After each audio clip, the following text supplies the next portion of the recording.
Curtis was immersed in post-production on his monumental miniseries War and Remembrance, the highly acclaimed sequel to The Winds of War. Although expressing interest, he informed me that Dark Shadows would need to take a backseat to his all-consuming current work. He cryptically indicated that the time would come to revisit his gothic serial creation. I began my association with Dark Shadows as the director of the Dark Shadows Festival, coordinating the annual gatherings that served as both cast reunion and fan convention.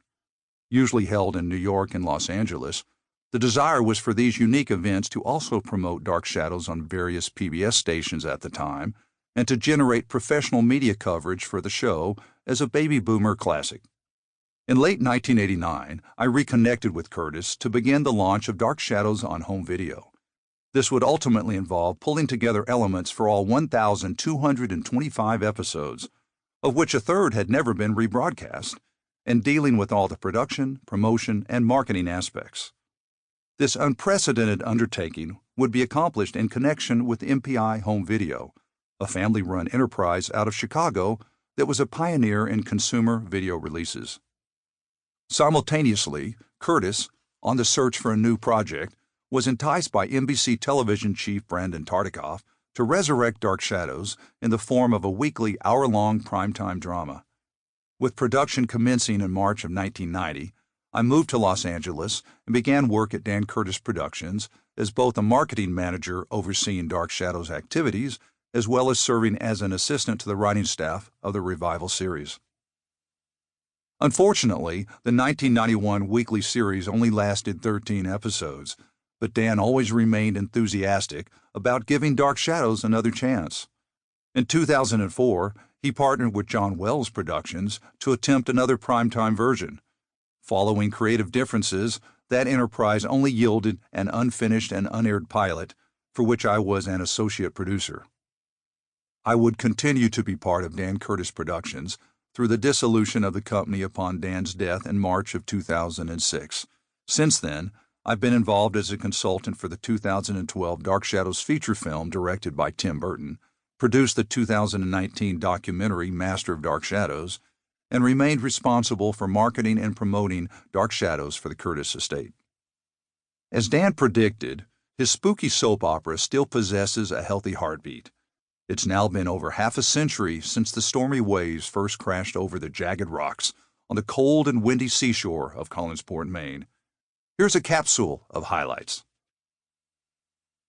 In 1966, Dark Shadows debuts from Dan Curtis Productions as an ABC TV afternoon soap opera on June 27th, hailed as the first daytime drama styled in the Gothic novel tradition.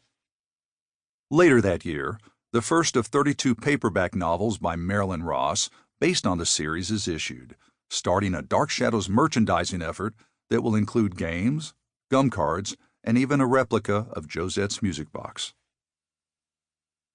In 1967, Jonathan Frid joins the cast in April as reluctant vampire Barnabas Collins and saves the series from cancellation. In 1968, David Selby makes his December debut as Quentin Collins in the form of a ghost and becomes the program's second most popular player. Gold Key issues the first Dark Shadows comic book and will continue to publish them until 1976. In the summer of 1969, Dark Shadows achieves its highest rating ever with the 1897 storyline, attracting a peak of 20 million viewers. Additionally, the original music from Dark Shadows reaches number 18 on the Billboard album chart, and the instrumental Quentin's theme, covered by the Charles Randolph Green Sound, hits number 13 on the singles chart. Jonathan Frid's personal picture album is published by Paperback Library. In 1970, Dark Shadows hits the motion picture screen when House of Dark Shadows is released in September. Also that year, Quentin's theme is nominated for a Grammy Award as Best Instrumental Composition. In 1971, after 1,225 original episodes, Dark Shadows ends its ABC television run on Friday, April the 2nd. The MGM Motion Picture Night of Dark Shadows is released in September, And a Dark Shadows newspaper comic strip begins a 1-year run nationwide. To keep listening to this audiobook for free, click the link in the description. It will take you to a free Audible trial where you can listen to this and many other books for free for 30 days.